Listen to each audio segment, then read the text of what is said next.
Welcome to HSC Economics Made Easy. This video marks the beginning of a new topic, economic policies. Today we're going to talk about monetary policy. Monetary policy is one of two macroeconomic policies that we must study in the HSC course. A macroeconomic policy is a policy that aims to reduce short-term fluctuations in economic activity for the whole economy. It does this by influencing aggregate demand. In particular, monetary policy is when the Reserve Bank of Australia influences the cost and availability of borrowable funds in the economy. The RBA has three objectives when setting monetary policy. These are the stability of the currency in Australia, which is interpreted to mean low and stable inflation. The inflation target has been set at 2 to 3% since 1993.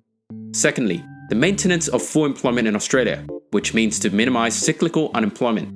Lastly, the economic prosperity and welfare of the people in Australia, which means stable and sustained economic growth. In order to stimulate economic activity and lower cyclical unemployment, the RBA will seek to lower interest rates, and this is called loosening monetary policy. And to slow down an inflationary boom, the RBA will use tightening monetary policy. This video will give a simple explanation of domestic market operations, which is how the RBA implements changes in interest rates. This is also known as open market operations. Let's go through the example of tightening monetary policy to show how this works. First, some background.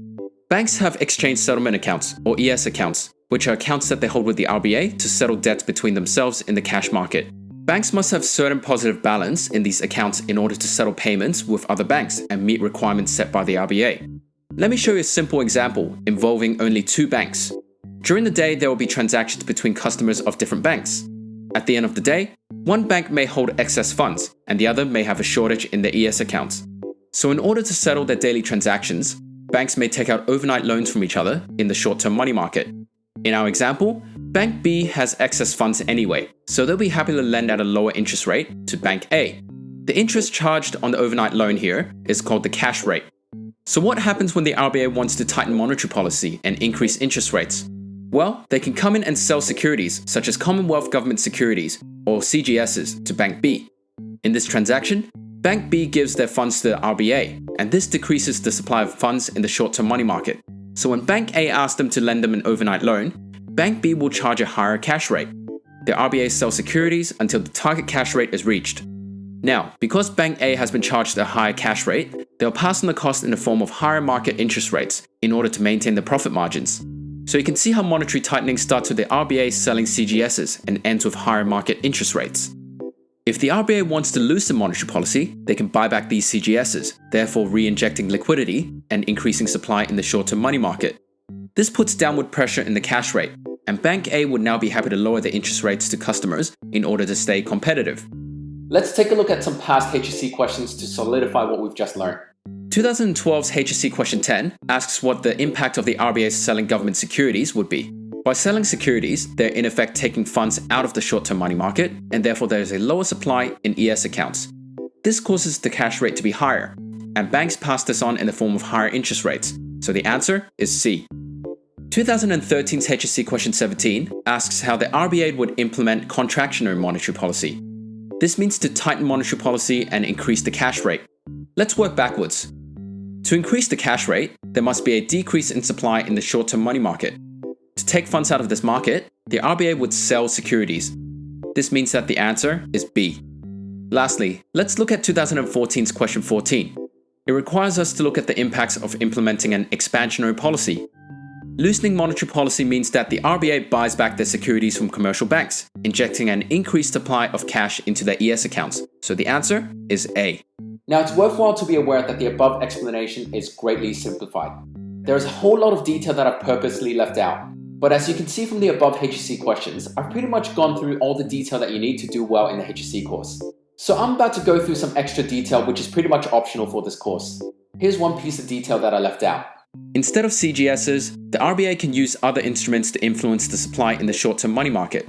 For example, they could sell repurchase agreements, or repos, which the RBA agrees to buy back later on, or they could sell foreign exchange swaps, which have a similar function. I also left out an additional concept called the policy interest rate corridor. The policy interest rate corridor involves a floor and ceiling that are 0.25% below and above the target cash rate. To demonstrate this concept, let's say that the RBA's cash rate is 1%. The RBA pays only 0.75% on excess funds that banks are holding on their ES balances. Because this rate is so low, Bank B will prefer to lend their excess funds out to Bank A in the hopes of getting a higher return than from keeping it in their ES accounts. On the other hand, if banks have a shortage of funds and need to borrow, the RBA charges a high rate of 1.25%. Bank A would prefer to borrow from Bank B instead. In summary, the cash rate is incentivized to be no higher than 1.25% and no lower than 0.75%, keeping it close to the target cash rate.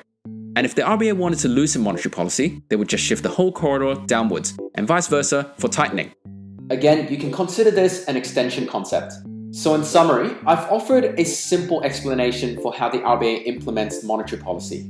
And then afterwards, I've gone through some more complex details that most textbooks leave out. They're left out because they're optional, but feel free to add these to your written responses to show greater detail in your understanding. Either way, I hope that my explanations and examples have made it easier for you to understand domestic market operations. Next lesson, I'll be breaking down how monetary policy impacts the economy.